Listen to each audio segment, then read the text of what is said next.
Disclaimer: the following program features language not suitable for all audiences, and the expressed opinions found within this program are a reflection of those who feature on the Pop Culture Effect podcast. Welcome to the Pop Culture Effect. I'm Rockin Rob, and on this show I bring my closest friends together to talk about all of the news happening in our pop culture world around us. Welcome to the Pop Culture Effect. I'm Subset, and here with me today is Blaze. Heyo. Gemini. Hello. And Menace. Hello. And you already know me. Heyo! First, to start this off, we're gonna talk about something that's making waves, because it is sad and unfortunate, but none of us can really deny that we didn't saw this coming with the recent years. This is something that's kind of been, probably for the last 3-4 years, it's kind of been lingering. Specifically with the internal politics not even revolving Ruby about Rooster Teeth shutting down. Like, there's just so much we can get into it. Like, oh my god. After 21 years, it's finally shutting down. It's really sad to see. Mm-hmm. Oh, wow. Because they first brought up as a YouTube channel, which started their studio, and then they went big of becoming an actual studio. Yeah. And it's crazy. First they went independent, then they got bought out. It's crazy, too, with Rooster Teeth being, like, such, like, a pinnacle to, like, old school YouTube. It really is. I remember when I was in high school, I was debating on going to, like, animation, to college for animation, and one of my, like, dreams was to, like, become an animator and work for them when I was in high school. Same. That was a good, like, I'm very, this week has been rough for, like, in terms of news. But didn't at least the creators of Ruby say that they're, like, getting together and trying to buy or keep the IP? So, they did a video the other day where Carrie and a lot of the other heads of Rooster Teeth got into a room together and kind of talked the unfortunate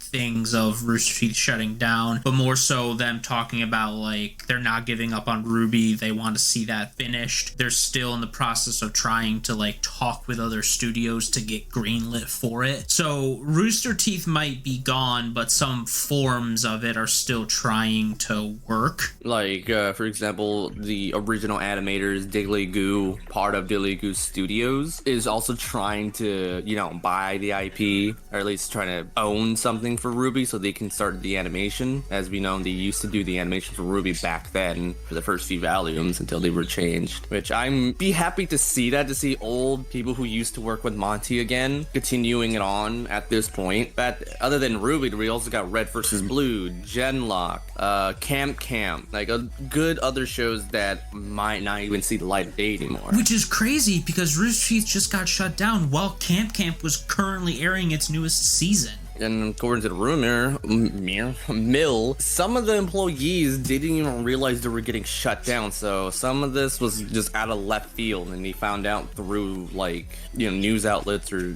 Twitter, some shit like that. That's been like name of the game for all these. I know we didn't cover it much, but like all the game studio layoffs and stuff that have been happening this year, the most common theme is that it was just out of left field and people had like less than 24 hours notice. Wonder if that's just like one of those things that companies sat down and was like, yeah, we're gonna cut the whole like thing out of laying people off. My apologies for interjecting, but with Menace's comments about the recent layoffs, I guess I might as well go into a little bit more detail. Sony laid off around 900 workers, which is them cutting basically 8% of Unit's global PlayStation workforce, not to mention the horrifying levels of layoffs hitting Unity. EA laid off around 670 workers, which is 5% of their workforce, and due to those layoffs, the Mandalorian game will be officially canceled, which saddened to hear about because I was really interested to see what kind of direction they'd take it into, because the Star Wars universe definitely needs more games, just hopefully story-based games. But to end this on a little bit of a lighter note before we head back into my friend's discussion on the passing of Rooster Teeth, I do want to say that since we are speaking about Star Wars, the creator of Game of Thrones once had a pitch concept that he talked about in an interview for a first Jedi movie. And this would have been a movie explaining how the Jedi Order came to be and how they made the first lightsaber, which I'm really interested about. I really wish we could have seen that come to fruition. Hopefully we do see that come to fruition at some point. Maybe we'll see some indie YouTuber create this project, but yeah, I just wanted to mention it because it was really cool. But yeah, back to the unfortunate passing of Rooster Teeth.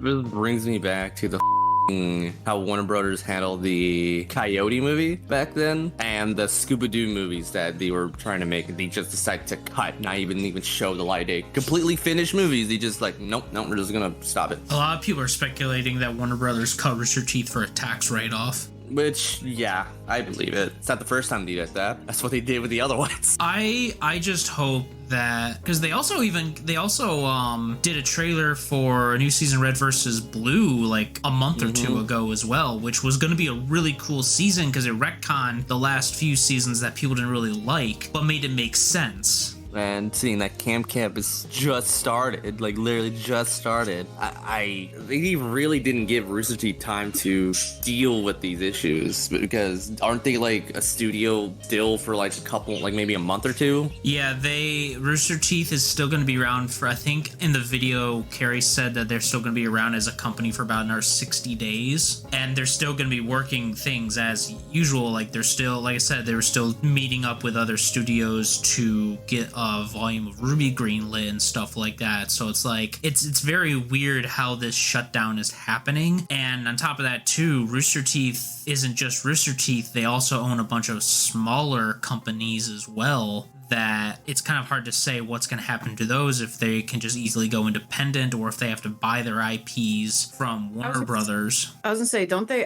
granted, I have been out of the loop with Rooster Teeth and everything that they like have and is kind of like connected with them for, I'd say, well over 10 years now. But isn't, like, I know Achievement Hunter was one of their babies, and then isn't Funhouse, I think, a part of them? Yep. Or did they split off? Okay, yeah, I knew those two at the very least, but like I said, I've been out of the loop for almost 10 years, so I have no idea like if they have like, if those have managed to go independent on their own, or if they are still technically considered part of like Rooster Teeth. Actually, no, I think it's been a little less than 10 years, because when Ray Narvaez Jr. left, I pretty much kind of just stopped watching, because he was probably one of my favorites from like the Achievement Hunter crew. But like, I'm curious what's gonna happen, like, yeah, with those two. And like, and there, as you said, there are more. Those are just the two main ones that I know of, because I have been out of the loop for a long time. Why?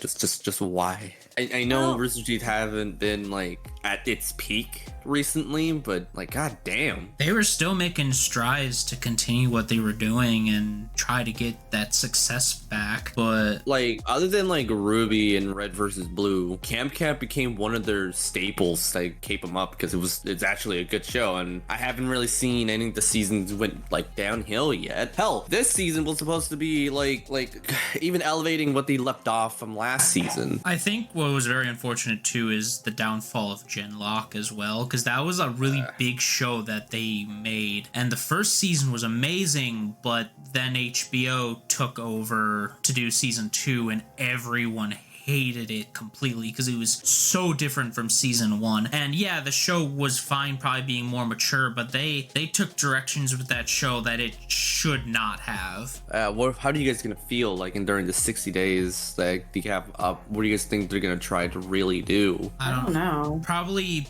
if anything, like a lot of the members are probably gonna form their own independent studios to try and continue some of the stuff from Rooster Teeth, if Warner Bros. Allows them, because this is all one big dumpster fire. It's kind of hard to tell what they can and can't do without the Rooster Teeth IP anymore, because it all pretty much is just owned by Warner Brothers. Some of the older members might even just retire. Yeah, but I feel like if they're cut from it, that more than likely their IPs are kind of like in the wind at this point. All we really know is that Warner is actively trying to sell Rooster Teeth's IPs right right now, so they're trying to get rid of them. Yeah. I wonder who, if they do manage to get picked up, who would pick them up, you know? My money's on A24. Just saying. I could, in theory, maybe see who owns or like what does A24 own? Like what is A lot of good movies like Has Been, like talking about shows like Has Been, Invincible, stuff like that. At least their animated work. So it's possible then we could start seeing their stuff premiere on like Prime Video then, or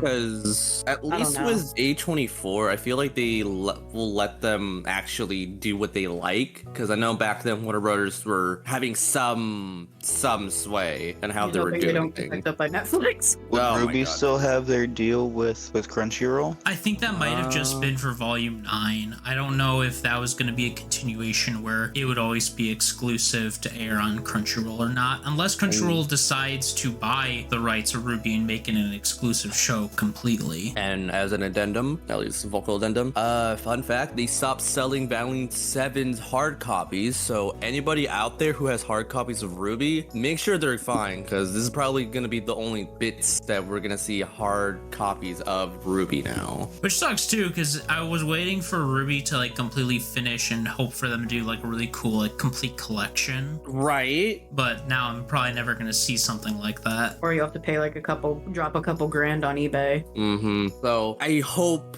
good things go to the employees and the creators for the show, and I'm having some hope that something good will happen for the shows that Rooster Teeth were in charge of. At least we can see them either finishing and finally get put to rest after so long of being in the spotlight, of getting to the spotlight and staying in it. I really don't want it just to end like this, just like this. Not like this. Anyone else have some 2 bits to throw in? No. Nah. I think I've pretty much said what I needed to for it. Well, everybody who's listening, just pray, please. Just please. We're going from a shutdown about a very good company. We're moving on to another company about what everybody knows. Some good old Pokemon. Blaze, tell us a little bit more about that. Yeah, so... That Power World game? Oh, jeez. Get out. There's the door. So, we had a Pokemon Presents on the 27th of February, and it showed off a lot of new stuff that's going to be happening within a lot of the Pokemon IPs. A lot of mobile stuff, but we did also get the announcement of the next Pokemon game, which I'll get to that in a moment. But starting off, going through all the mobile stuff, they talked about some stuff being added to the Pokemon Cafe remix, where you're going to be able to collect Gibighoul coins by completing certain puzzles, along with new outfits for Sprigatito, Fuecoco, and Quaxley in the cafe. And through some of the events that are going to be happening, you can also be able to obtain the legendary Pokemon Koraidon and Miraidon to join your staff in the cafe, which is going to be interesting. The Pokemon Cafe thing hasn't really been something for me, so I don't really know too much about that game and how it works, but I know it's getting a pretty big following and a lot of people really like that game, so I'd definitely be on the lookout for when that stuff hits it. Another one that's kind of, I don't know the right word to say this, unique, and only like very select people will probably actually use it, but the Pokemon Sleep app, they are adding the legendary Pokemon Raikou into it in March, and then Entei and Suicune are going to follow it later in the year. And there's also going to be a login bonus happening where players can collect a gift of Poke Biscuits and diamonds in the game as well. But moving on to some of the mobile games that are a lot more popular. Well, I guess this one is Pokemon Unite is also on like the Switch, isn't it? I believe so. That's their like MOBA, right? Yeah, so Pokemon Unite, they're doing a special event where they're going to put in Miraidon, Phalanx, and Ceruledge into the roster of Pokemon to play in Pokemon Unite. Bro, when can I play as Ludicolo? If I recall, I think one of my friends who played it like a few times told me that Ludicolo was one of the jungle camps. I'm like, that I'm never playing. You gotta beat up my baby? Hell no. And for the other Pokemon, big Pokemon mobile game, Pokemon Masters EX, They're bringing in 2 big characters. They're adding in Greta and Glamora, and also bringing in the champions Silver and Tyranitar in the featured sync pair scouts for the game. And if you missed adding Lily and Lunala and the Signa suit Lusamane? I do not know how to pronounce that character's name.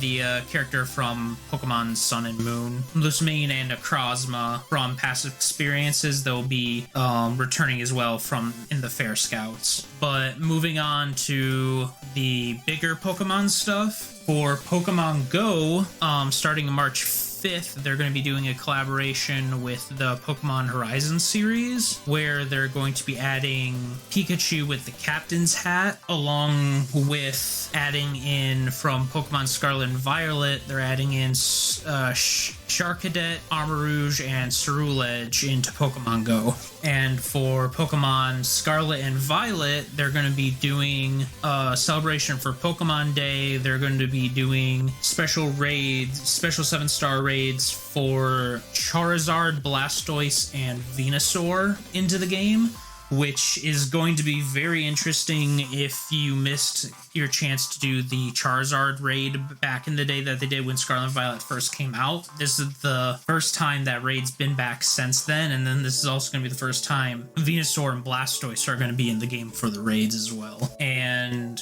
one more mobile game is actually going to be adding into the fray of Pokemon, where they're actually going to be bringing back the Pokemon trading card game called Pokemon Trading Card Game Pocket, where you're going to be able to buy digital packs of the Pokemon cards and build your own decks to do Pokemon battles digitally on your phone with other people. So like I figured they would have done something like that when Duel Links started kicking off. Yeah, but I'm pretty excited for it because I think this would be really fun, because when Yu-Gi-Oh! Did Duel Links, Magic did Magic Arena, both of those games get a lot of publicity and are very popular between those fandoms. It was only a matter of time for Pokemon to make their own version of it, and from the trailer they showed off, I thought it was really cool, and a lot of the bigger cards have cool animations and stuff too when they get brought into the field. See, what I'm waiting for is for me to load up a card game on my phone or computer or whatever console, whatever it's on, and just actually have the monsters on the field when I play the cards. Like, I don't want to sit there looking at the cards and their descriptions. Oh, you want when to I'm see playing the the actual game. creature, Pokemon, or whatever? Yeah, like you can't make a tiny ass 3D model for the Pokemon or the monsters in Yu-Gi-Oh! Or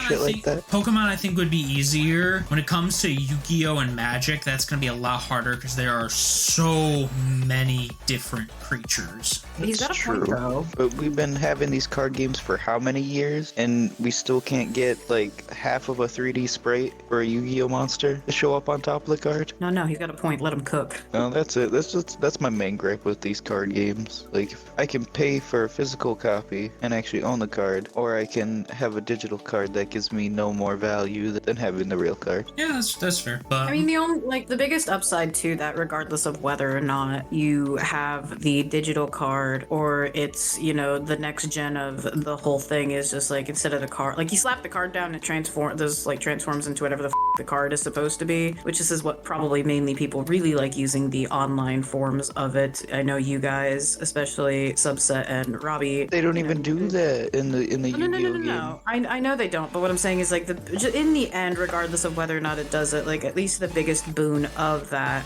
like I said, regardless of whether or not it's just they slap the old Blue Eyes White Dragon down, or you slap it down and Blue Eyes White Dragon, manifests. You can battle your friends, from across the world. Like, because I know you guys, mostly Subset and Robbie, like to attempt to kick each other's ass. By that, from what I have seen, it's mostly Subset kicking Robbie's. I'm just better, but recently, Bubber, oh my god. All right, I'm not getting into it. Continue.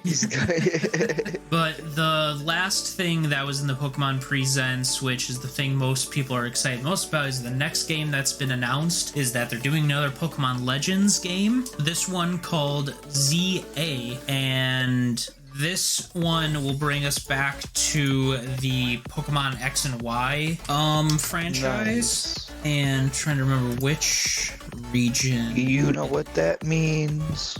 Mega evolutions are back, baby. Yes, there are, and I'm really hoping that we get a lot more Mega Evolutions. Me too. Right, it's the Kalos region. But yeah, the trailer showed off the reconstruction of Lumiose City, so I'm not sure if this is going to be taking place during the original construction of Lumiose City in the past, or this is going to be in the future where Lumiose City is going through a renovation stage. Okay. Not much is known about it, but yeah, at the end of the trailer we did see the Mega Evolution symbol, so we know Megas are coming back, which I'm excited about because I thought Mega Evolution was my favorite thing that they ever did in Pokemon, because I thought the concept of it was badass. The concept of it was badass, and everything that came after it was just lackluster. Like the whole, what was it, Alpha Pokemon or whatever it was, and they were just like bigger versions of it. Oh, like all the different types of versions. Because they had the Gigantamax and whatnot. And what was it in like Sun and Moon and stuff like that, where they had just the Alpha Pokemon and they were like just bigger versions? That was in the first Pokemon Legends. They had the Alpha Pokemon, which were bigger. Pokemon Sun and Moon had the Z moves. Sword and Shield had the Gigantamax, and then Scarlet and Violet had the Terrestrialization, which was a really cool concept, but I still think Mega Evolutions was the better version of all of the different options that the other games tried to do. But I'm really excited for it, and it looks like it's going to be coming out sometime in 2025, so we do have a bit of a wait, but I'm honestly kind of okay with that because it means that they're going to put more quality into this game, and hopefully it's a game that's not going to be all buggy and laggy and doesn't drop frames like Scarlet and Violet always does. But that's all I pretty much had from what happened in the Pokemon Presents. Not too much, just a lot of mobile game stuff, and then the announcement of Pokemon ZA, which was pretty much the big thing out of the Present. I'm not usually excited for Pokemon games, but that Legend ZA, especially if it's Legend of ZA, if it's anything like Arceus, and especially being set in the X and Y area of the world, I'm definitely excited for that. That's now I have low hopes. That's one thing a lot of people are really excited about this too, is that Pokemon X and Y, we never got Pokemon Z, which everyone was wanting. So this is pretty much their way of finally giving us that Pokemon Z for Zycard. Being able to flesh it out even further and have it be an open world too. Yeah, I'm definitely excited for it. I'm excited to see where it goes, and I can't wait to see more trailers about the game so we can get a little bit more details of it. But moving on to another title that's going to be on the Switch as well. Gemini, tell us about Endless Ocean. So if you like ocean games, so if you have been a fan of ocean exploration games, Subnautica is the one that's been kind of the biggest right now. When I'd say like 2020, I think Subnautica 1 came out, but like prior to that, but still, it still retains its popularity in 2020. Back in the mid 2000s to early 2010s, back when the Nintendo Wii was still in its heyday, there was a really amazing title that was an explorative underwater game called Endless Ocean. It was one of my favorite games when I was a child, which is kind of ironic because I have severe thalassophobia. Like, it's bad. I cannot play Subnautica for more than 30 minutes without feeling my heart, without my heart feeling like it's gonna give out. It's bad. But I loved these games as a child. They had the first one, and then the first one was released in 2007 for the Nintendo Wii. And then a couple years later, they released the sequel called Endless Ocean 2. It had like two different names, but I think it had two different names. I think in Japan, it was Endless Ocean 2 Adventures of the Deep, and then in America and like outside of Japan, it was Blue World. Basically, these games kind of like, they were more of a calmer game because they're Nintendo games, and Nintendo doesn't tend to do like intense games. They were just, you played as a person and you explored the ocean and you recorded fish in the ocean. And my dorky ass as a kid loved it, and I have always loved this series. I haven't played it in so long because I don't have a functioning Wii, but I found out that this year in May 2nd of 2024, they will be releasing the long-awaited third game for this called Endless Ocean Luminous for the Switch, and I am excited. Even though I still am terrified of the ocean, this is the best way I can experience being a diver in the ocean, because God forbid I would not be able to do it. You know, from somebody who has a fear of the ocean, you like to play ocean games. I do. It's because I'm living vicariously through a video game where I can explore the ocean and not have to fully feel the fear, the intense fear I will have. Except for when the monster comes at you. Yeah, and so that's the thing. So it's a lot of people think that they might take some inspiration from Subnautica, but not fully, because Subnautica, you were on an alien planet. Endless Ocean, you were on Earth. A lot of the settings were fictional, technically, but they still took place in I don't know. There's some crazy shit on Earth. And that's the thing, because in the second game you explored the oceans of Africa, Antarctica, you were in the Amazon rainforest, like the Amazon River and everything. And so they'll probably, continue that theme of you will be exploring real world areas, but maybe twist it a little bit. But one thing that's always been really interesting is, because of the fact that it is in real life, you will see a lot of real fish, but they also try to add a little bit of either mythical creatures that are swimming around that can be little Easter eggs, or just new creatures in a sense that don't exist. Like in both games, the first one mostly, the main plot was you had to find this special whale, I think, and then that was kind of it with the second game too.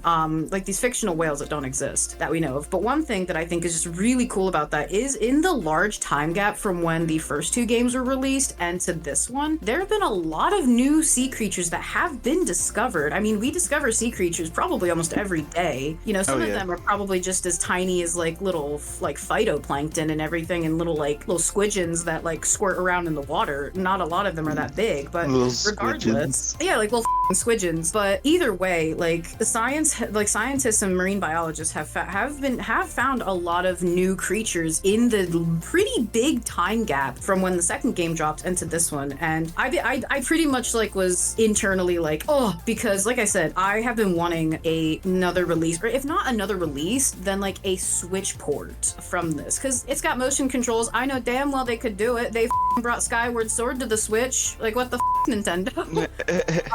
But I am happy that they are picking this back up. I'm not 100% sure if it is the original creators or not. I didn't look that far into it. I probably should have, but this is why you do your research, kids. This was technically fully mentioned back in February of 2021, the February 2021 partner direct, but I didn't catch wind of it until technically I sat on this for about a week, so we'll say 2.5 weeks ago. But either way, I am really excited for this. I will admit I don't touch my Switch very often, but this game would probably get me to continue playing my Switch. It's gonna get some use now. It is, because I love this game series. It's because it's not really a popular series. I'm gonna be honest. I don't think it it sold a lot of copies. I think it sold more copies in Japan than overseas. It's kind of I don't want to say an underground series, but it's definitely not that when you think of a Wii game. Yeah, it's kind of like a cult following, because when you think of a Wii game, you think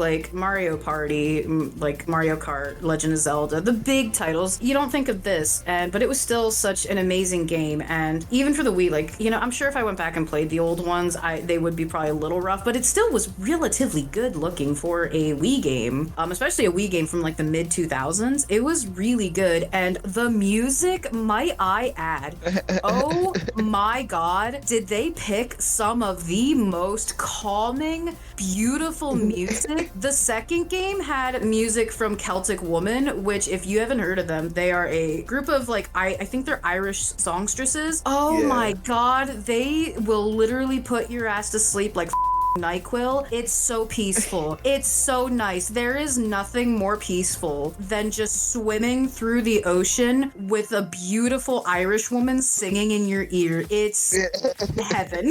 It really is, because it also distracts me from the fact that if I look down, that's just an abyss, which that's one other thing too. That's the deep, you do down deep dark. Yeah, the one other thing that I thought was cool is you can explore the abyss. One thing I'm curious of what they're going to do is, because in the second game, you could could technically get attacked by sharks in this, and I will admit, when that happened, I fucking nearly cried as a kid. Like, you didn't die, you just lost oxygen. But one thing I did notice is in one of, I think these are some of the pictures, like they've only released a few teaser pictures. It looks like there might be some form of multiplayer to it, considering that the Switch does have like an online aspect to it. I have never dealt with it in my life. It looks like you might be able to have like your friend. I'm hoping at least friends can go with you to explore, because the maps were relatively big for the Wii. Like there were a bunch of, like, it was closed maps and there were a bunch, and they were decent sized. I remember I would spend hours mapping out the entirety of it just because my OCD was acting up, and I'm like, I need to open this map. But it looks like you could probably swim around with your friends. There was, in the second game, they kind of did have a bit of an online aspect, sort of. It was a little jank, and I never really fiddled with it because I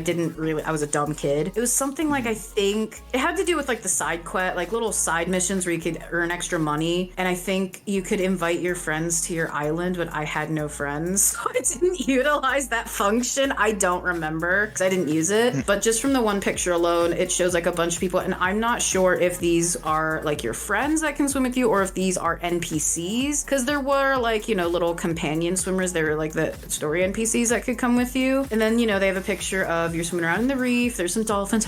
I love dolphins. I am dorking out so hard. I'm dorking out so hard. Quick side note, they always say, like, when you're like a female child growing up, you're one of two little girls. You're either a horse girl or you're a mermaid girl. I have never lost my fins. I am still a Who never lost my fins. You're usually one of two. I know not every like little girl was like that, but it's usually one of two, usually. And I hate horses, so I'm gonna end it with that. But you know, and then they show the last picture, which is probably they are going to be bringing back like mythical quotation or like creatures that don't actually exist, because it shows this like massive, like, it kind of reminds me of like a dragon, because it's got like it's all white. It's got fins on it. Obviously, it's a fucking fish, but it's got like these big like face fins. It's kind of giving me like frilly dragon, like frilly like D&D kind of style dragon. Like if you've ever seen the picture of like the white dragons in D&D, or even like the or just like the ocean-based dragons, not dragon turtles, but like I think like blue dragons and everything, they have like some gill frills on them. It's kind of giving me dragon vibes, and I wouldn't be surprised if maybe this is like an updated version, because one of their creatures, it was a whale. It was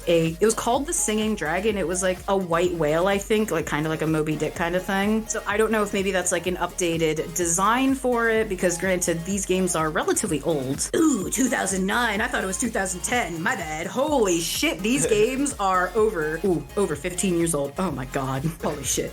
I almost said 20. It's not there yet, but it's getting there. It's getting there. But, you know, they haven't released much information because, you know, they want to keep it under wraps. And if they release too much, they are, because they'd be spoiling it, because these games they're shrimple. They're shrimple little exploration games. They have a lot of meat, but like they're just shrimple, and I love them so much. I have been dorking out way too hard. That's fine. I know one other thing is a lot of people say, or if you are a fan of Subnautica, which I know this isn't going to have it probably will not have the like the explorer. It will have the explorer, but like the survival base building aspect of it, more than likely it won't. That has gotten a lot popular since the older games, so it could. I'm not 100% sure on that though. But it can be a nice little way to tide you over. Haha, ocean joke. But it could be a nice little way to like kind of tide you over, because a little factoid, they have announced Subnautica 3. If you do like Subnautica, I do plan to talk about that once they release more information. But if you were a fan of Subnautica and you either know that it's coming out or you're finding out through here, this might be a nice little game to tide you over if you just want to dip your toes back in the salt water, which I physically don't. Better than Subnautica 2. You know, I actually didn't think Subnautica Below Zero was that bad. Unlike some people I know. Story-wise, it was good. When it comes to like the new setting and new stuff, it was just barren rock. It was a lot smaller. Granted, I didn't explore that much. I did a bit, but you know, I ran into the same problem of once I couldn't see the ocean floor, I cried. But you get a big submarine. That's what that's for. It protects you from all the big shit. Because I see down and I don't see anything. nothing but darkness and scary. And I'm like, That's why you got the big ah. submarine to explore the deep dark down deep dark. Yeah, but like to get to the big submarine, you have to go to these deep dark places without the protection of the submarine. And I don't, my little shrimp heart can't handle that, okay? I have to pass the controller on to the next person that's sitting next to me and be like, I'll watch you play. I'm getting anxious. But I And don't then the know. Leviathan. Yeah, I know, that's what I hate. But like, I didn't think Subnautica Below Zero. My biggest gripe, and I know, and Robbie, I'm sorry, I know we're getting off topic. This is gonna get cut, but I just need to get it out there. I did kind of hate how they changed the story for Below Zero, because like they had one story planned out, and then during the like beta phase, and then they like completely rewrote it. That made me a little upset, because I remember I watched someone play the beta story a bit, and then when I finally got my mittens on the full story, I was like, what the this isn't what happened when I last saw shit about Below Zero. Excuse me? That's when I realized, oh, they changed it. They added a longer part to the beginning section. They changed it to where the two characters weren't sisters. They were like friends or something. Yeah, I thought that was weird too. I heard one complaint from someone that they didn't like how they changed the PDA's voice. It wasn't a normal PDA because she was infected by the alien dude. Yeah, they got rid of like the British actress and replaced it with someone else. Shit happens. I'm sorry. It does.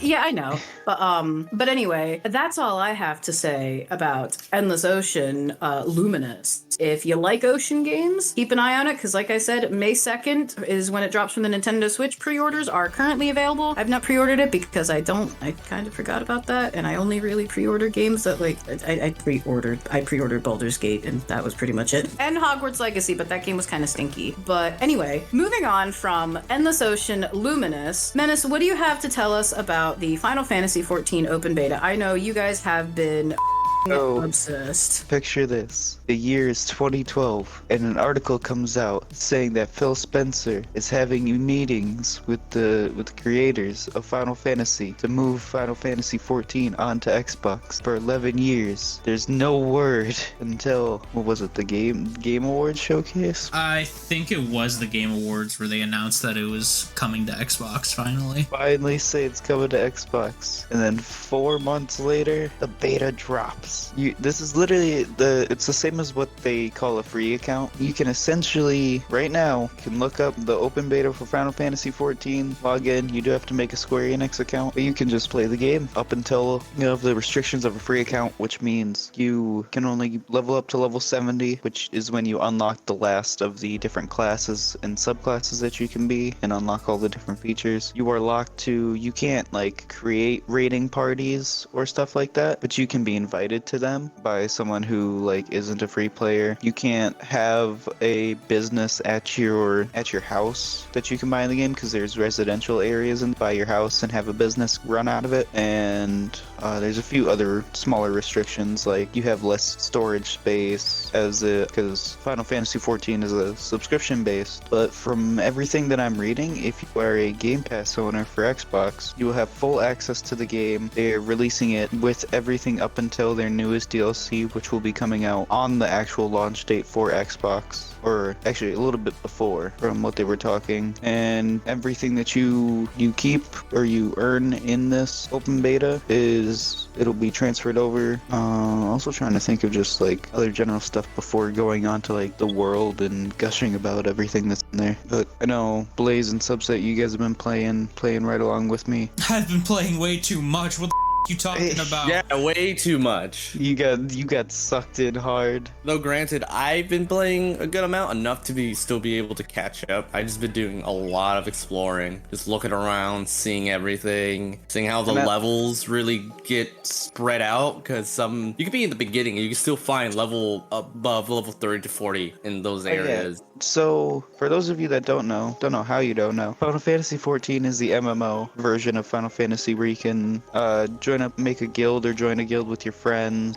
There's like, I want to say like 15, 16 different classes that you can be. As you level up in one class, you'll unlock other classes. And it's all this like big open world spanning 3 of the continents in the Final Fantasy universe. And I don't know, I love the continents, how they're diverse. I do wish we had like a snow kind of biome kind of area. But you have Ulda, which is a desert market town that you can start out in, and the continent is basically just an entire desert, like wasteland kind of deal. You have Tavern Pond. Market Tavern Pond. Oh, there's no pond. What a tragedy. There is some like, I want to say like savannah type areas there, but my favorite place is Loomis or like Luminous, something like that. But they're like a port town for all the ships and airships that come through. They have some of, in my opinion, some of the best starting jobs and stuff you can do, like armorer and blacksmith. They have like the culinary guild there. There's alchemy for people that want to do wizard classes and stuff like that. There's also the rogue class, which is one of the highest DPS classes in the game. And then you have Grendia, something along those lines. I'm gonna butcher the names because they're all like mythical, made up. I think I literally saw somebody who had the name, wasn't a character, was an NPC, Wahoy Manoi.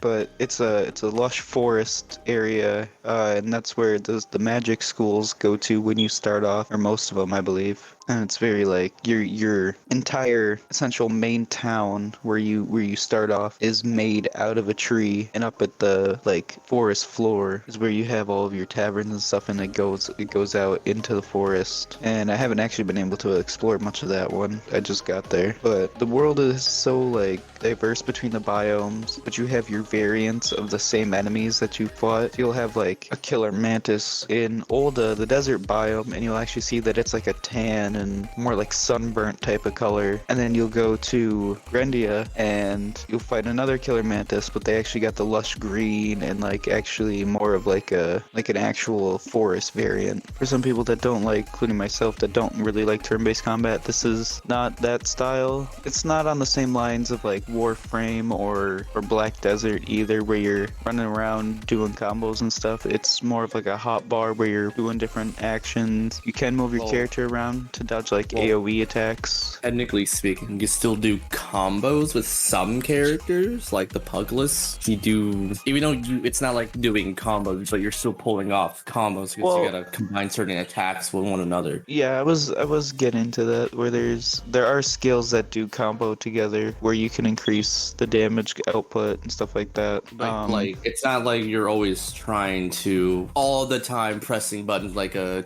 regular. You're pressing buttons just to do actions. You're just pressing a singular button in conjunction with other buttons to do long attacks. Yeah, when it comes to gameplay, the best way I could put it is more of like a WoW or like a RuneScape type of deal. The only difference is that you can move around and not be stuck in one place. Yeah, like I said, you can move around to actually dodge the big attacks. You'll see like the enemy have like a cone or a line where they, yeah, or a circle all around them. And as my experience, sorry to cut the kid. Oh, you're good. Experience is like throughout, because I haven't done a lot of combat. I just been doing a lot of interacting, right? And fun fact, you don't need to fight a lot in this game, like at all. Like half the time, you can literally just do what you like, given how many options there is. Granted, I haven't explored those options, but there are options other than like fighting.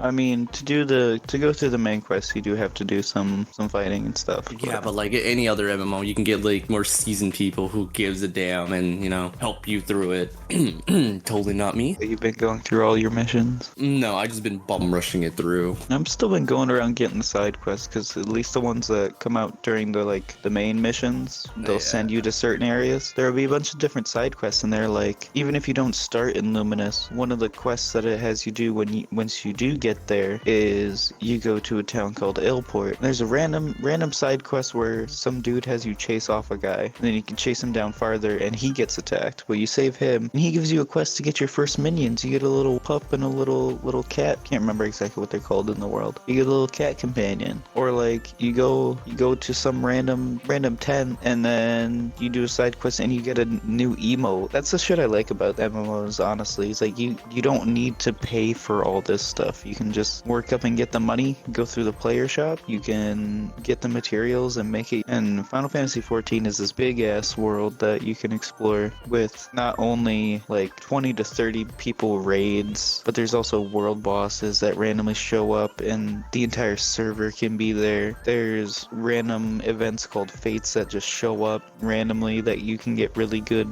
XP and materials from. Because not only do you get your starting class, then you can pick what's called a job, which is like your offshoot class. Like there's a gladiator to start off for the melee classes, but later on, once you get to level 50, you can pick up a samurai quest and become a samurai and like specify in that type. Or you can be a mage, and then later on you can choose to be like a red mage who specifies a more offensive attacks. You can specify to be an actual healer mage. You can specify to be a black mage, which focuses in like dark magic attacks like gravity and stuff like that. I think there's one where you can get what's called Magitech, which is like Final Fantasy's mixture of their magical stones and like mechs, and you get 2 like giant guns that you can use and like float around. What kind of shit is this? It's Magitech.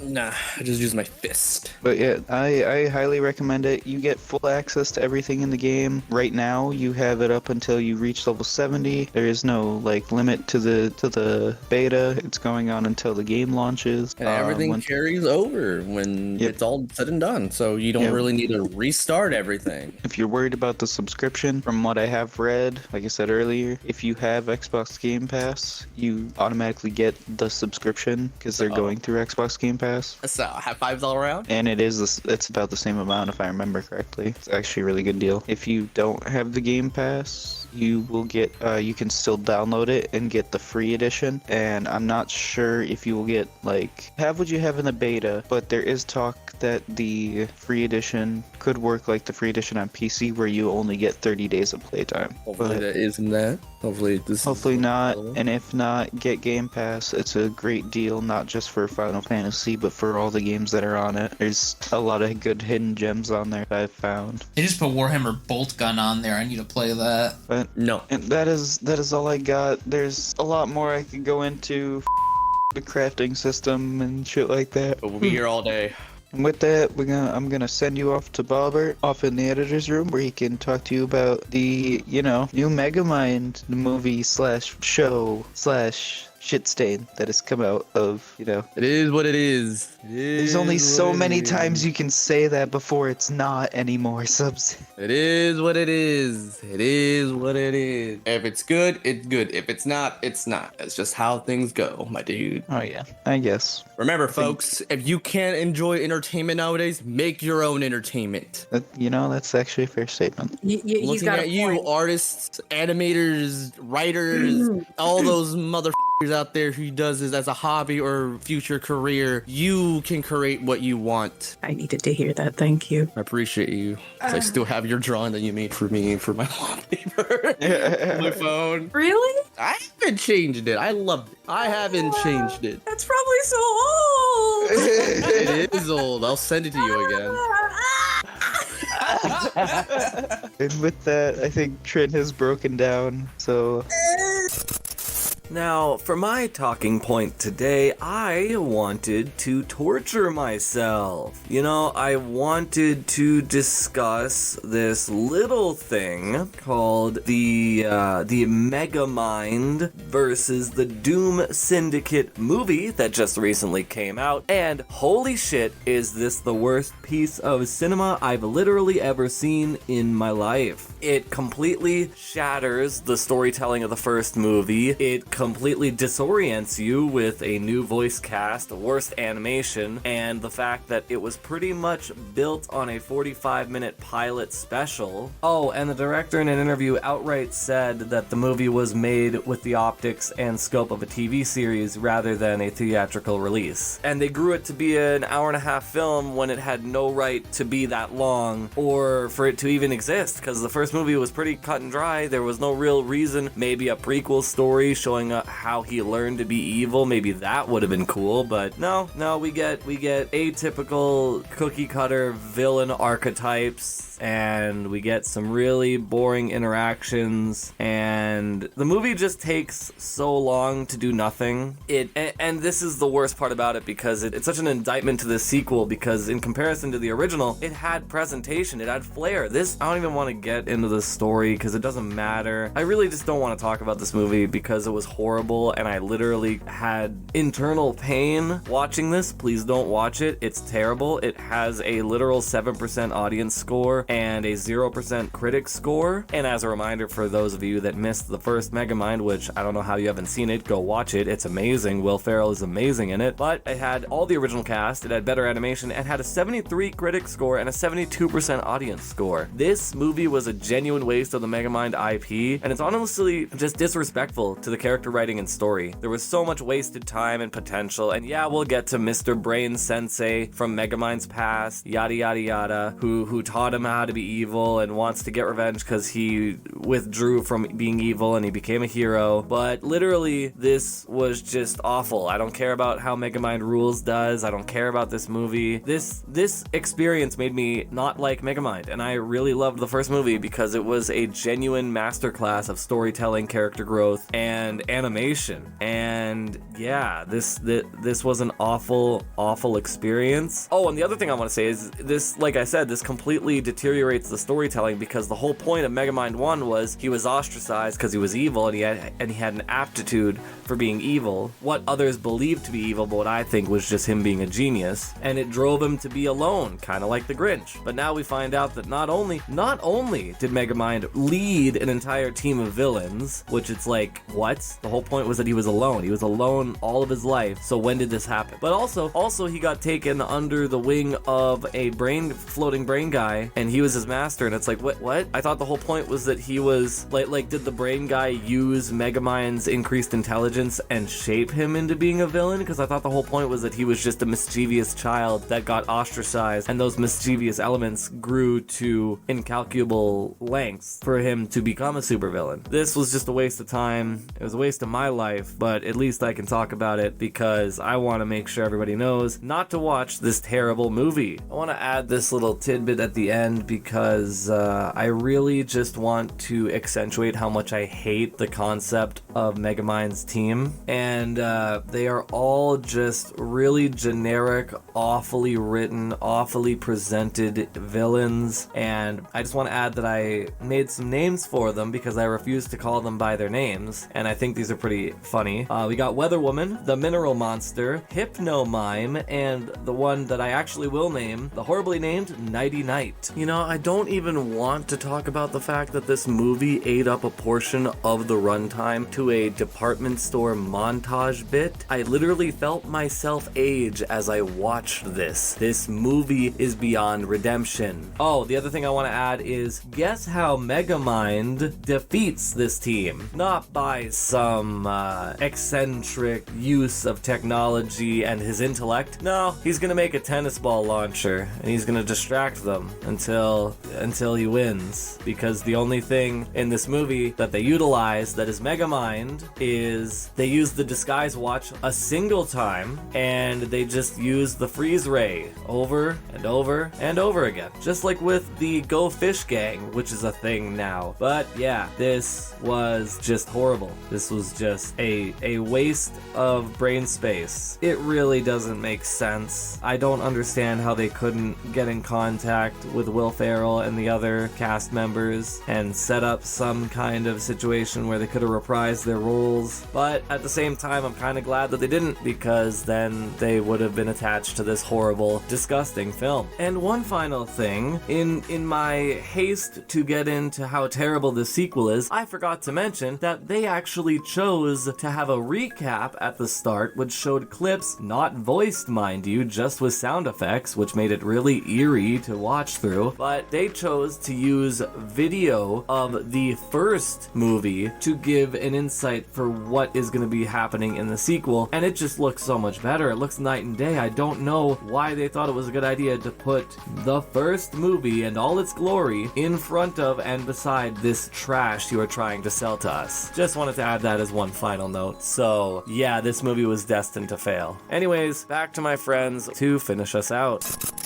I'd like to thank everybody for coming out and talking tonight. We got Gemini. A pleasure as always. My voice. Oh god. Dying. Still. Yeah. We got Blaze. Fun times, fun times. And we got Subset. Heyo. And I'm Menace. Yes, you. And we will see you on the next one. If you are here on YouTube, make sure to like and subscribe. And if you are watching this on CJSW, make sure to go and check out all the other shows and other content that they got going on over there. The great. And yeah, like I said, we will see you all in the next one. Bye. Bye. Bye. All right, good to go when you guys are. The ball is in your court. What court? I don't want to do this court. Oh shit. Okay, Birds. I hope you're not too loud for this recording today. Okay. Dumb question, Josh. It's a kid. You gotta read up at the thing at the top of the topic list. Just Wait, were you say your one subset instead of Rockin Rob. Rockin Rob. I'm Rockin Rob now. Let's go.